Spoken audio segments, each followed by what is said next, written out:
as we kind of come back to, so I kind of like that there. As we come back to contemporary times. Let's see. Yakim knows Julian the First and fought with him in the Juicer Uprising.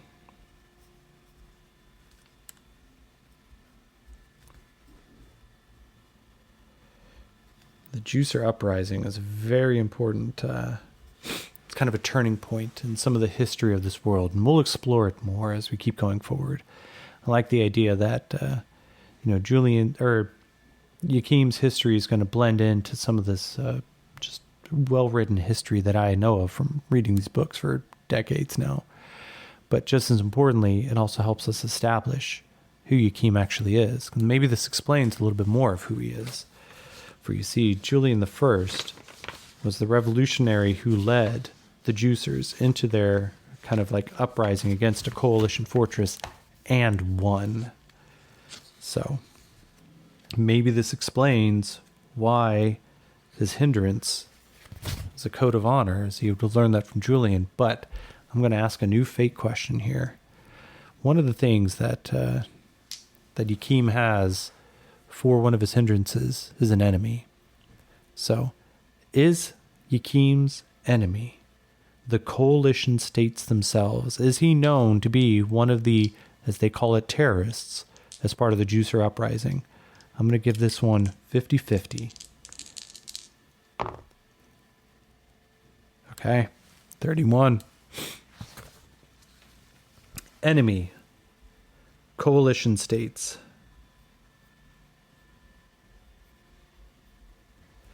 Wanted terrorist.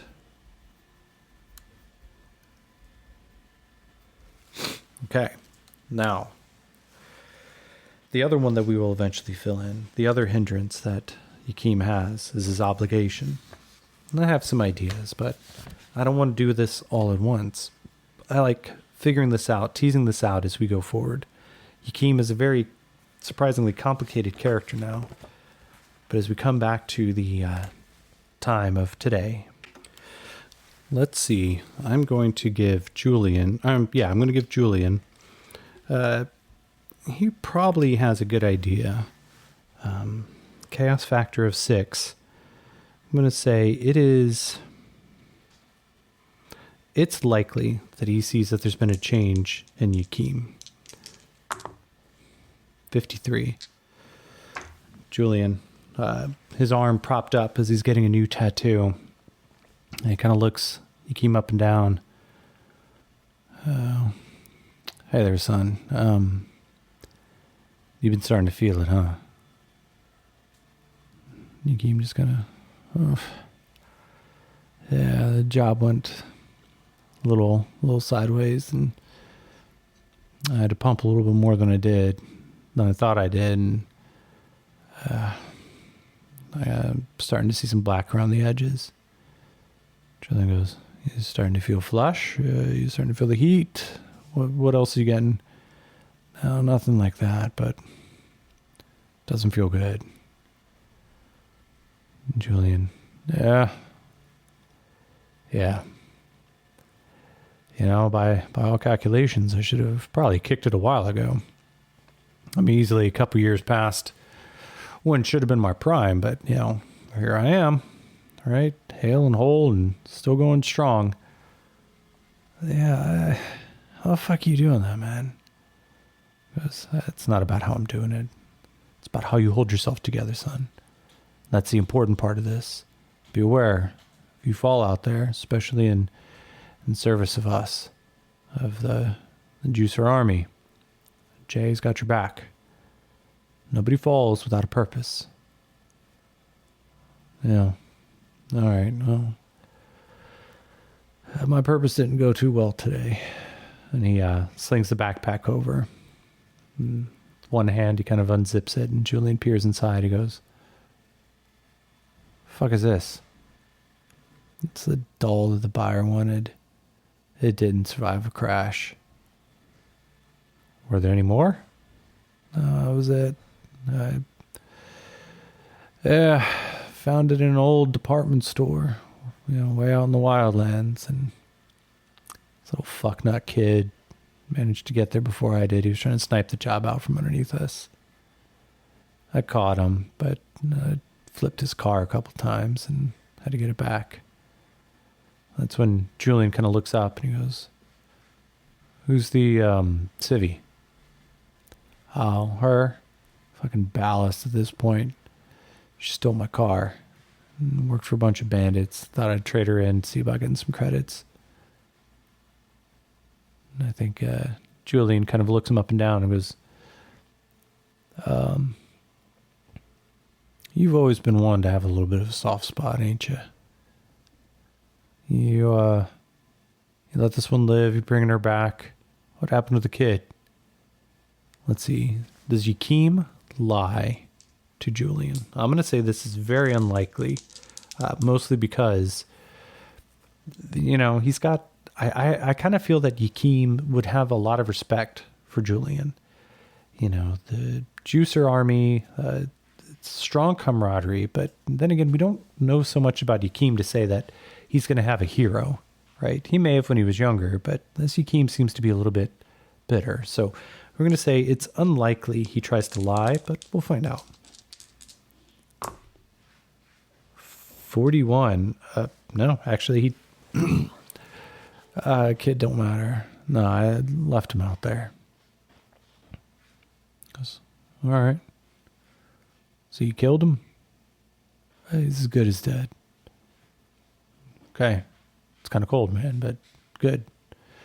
Last thing we need are people picking off jobs from the rest of us. We got to fund ourselves an army here. I was hoping we might be able to get a couple bucks for this. Well, if you think you can negotiate for it, go right ahead, son. I'll back you up. Hope we'll get at least a little something from the collector. He goes, yeah, take it, sell it. I try to get the best I could. If I find another one, I'll bring it back. Julian goes, "I know you will, kid. I know. All right, why don't you go get yourself a drink and then turn in your grease mark to see about getting a little bit of cash." Yes. "Thanks, General." He gets up, turns around. So we are going to return the creepy doll. That is done. Mark those off. So Yakeem's background is now a new thread. That's fun.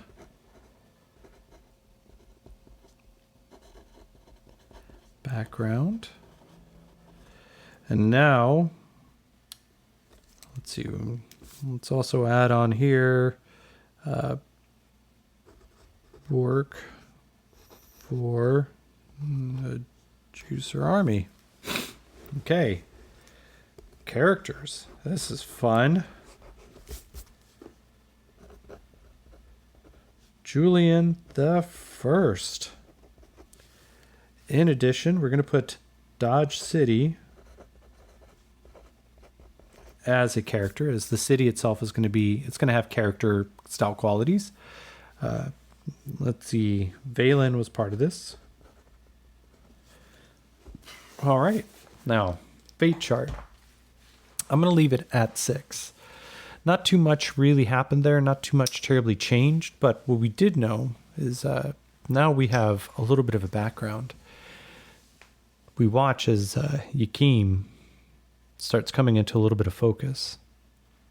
Not only is he a juicer, we knew that from the beginning, but Yakeem was part of the Juicer Liberation Army. He knows Julian the First, the general for the Juicer Liberation Army. And he's not just some two-bit hack out here working in the wilds. He's established as the army, which is going to be another character. Juicer Army. I hadn't planned that, but the idea that the Juicer Army is taking these jobs collectively to pay for their own existence while hiding out in Dodge City, first, there's an irony to the name, right? But also, they're going to be hunted. They're going to be hunted by the coalition states.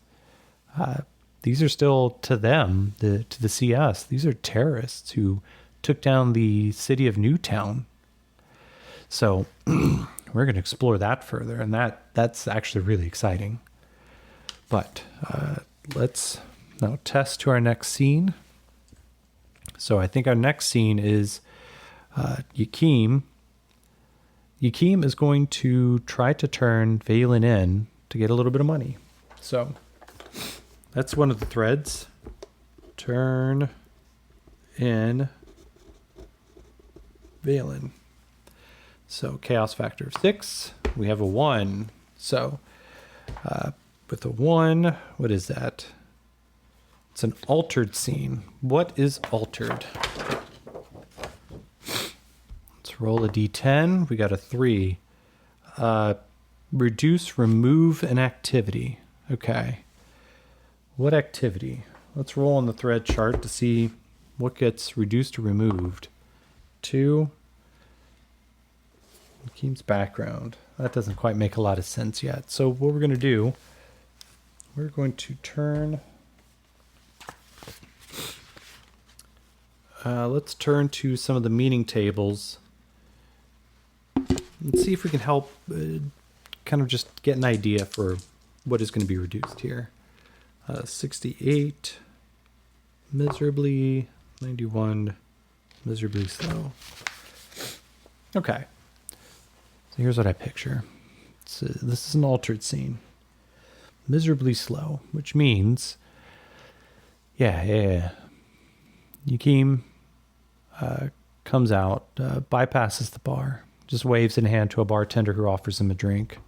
Goes, "Come on, Valen, we're going to go talk to a sheriff." They walk out into the city streets.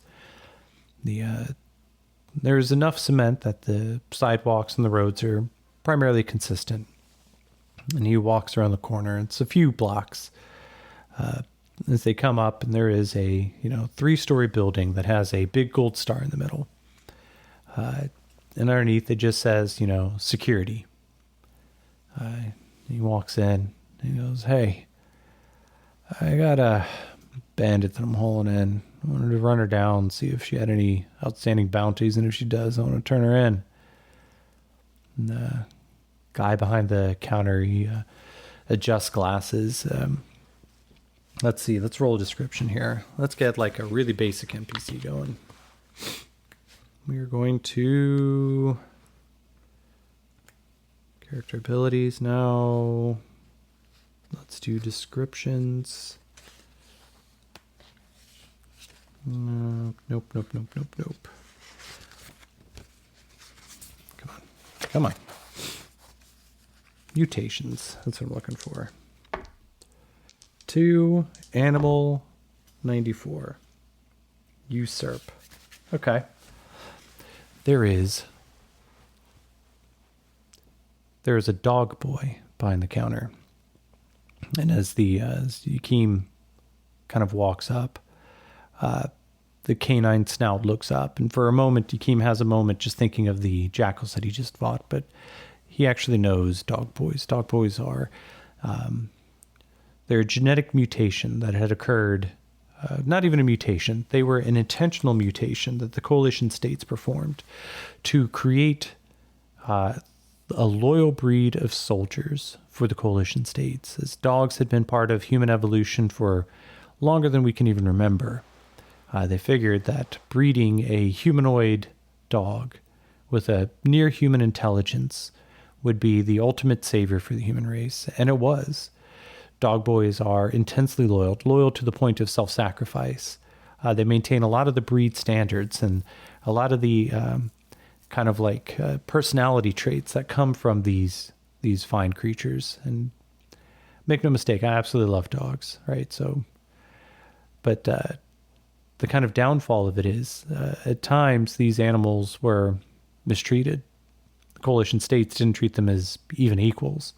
And so those who had enough of intelligence would recognize that they were being abused, that they were being mistreated. And much like any abused animal, a few of them snap back at the hand.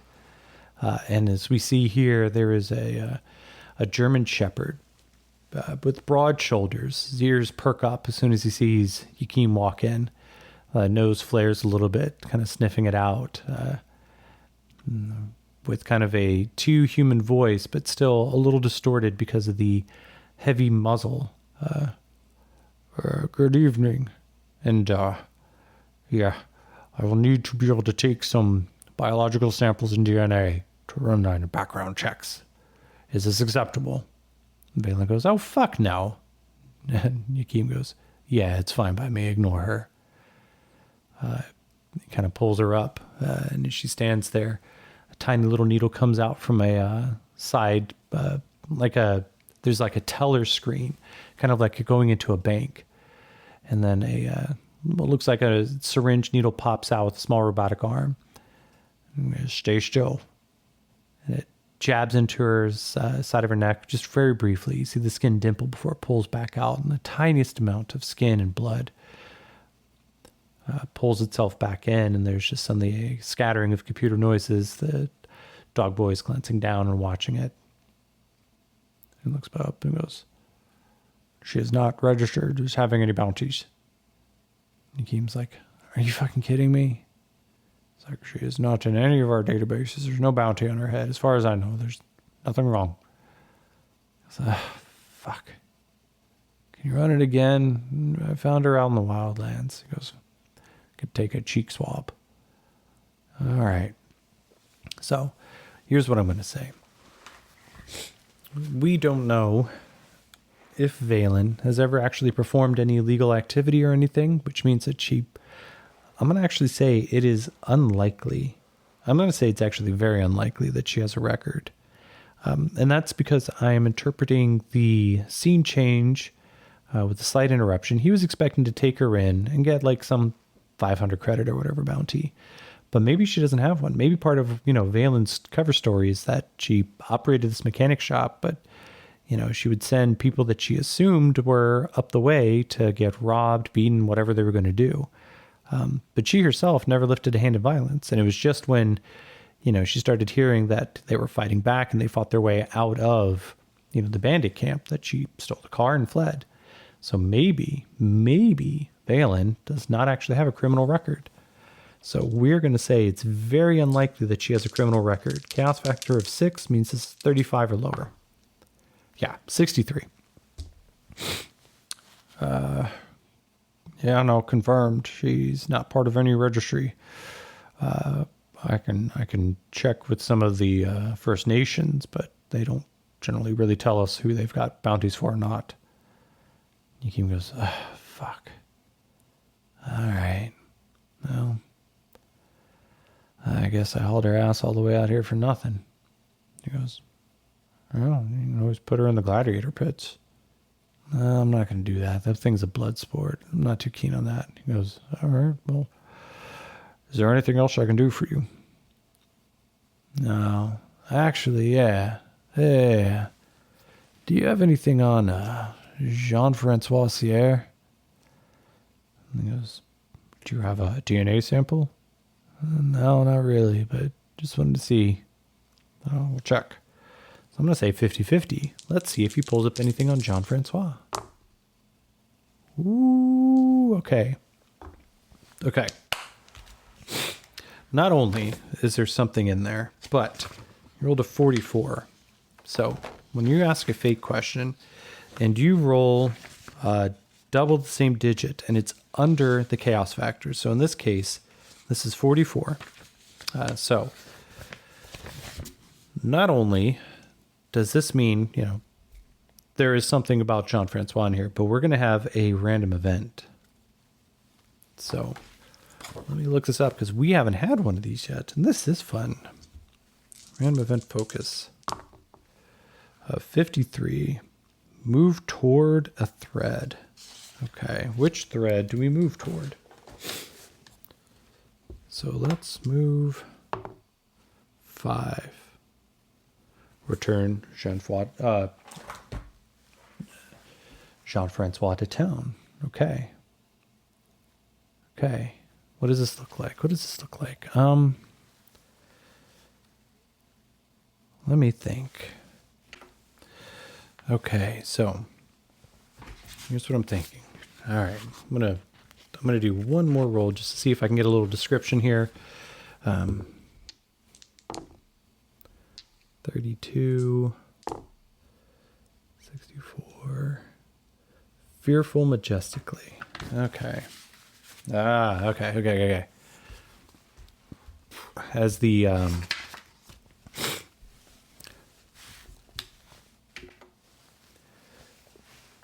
right, so as Yakeem asks this question, the dog boy starts typing something in. And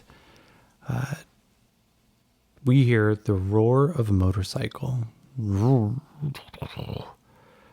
Pulls up with a slight squeal. And Yakeem, just out of the corner of his eye, turns around. And he looks out the door. He goes, that guy. And he turns back and he goes, I wouldn't worry about it too much. He just showed up. And as soon as he says that, there's a boom, boom, boom. And the dog boy looks up and goes, he's on our most wanted list. What? And he turns back and he sees Jean Francois walking into a building just on the other side of the street from where he was just announced that he is on a most wanted list in Dodge City. And now that's where I'm going to end tonight's game. So, friends of Yakeem, thank you, and I will talk to you next time.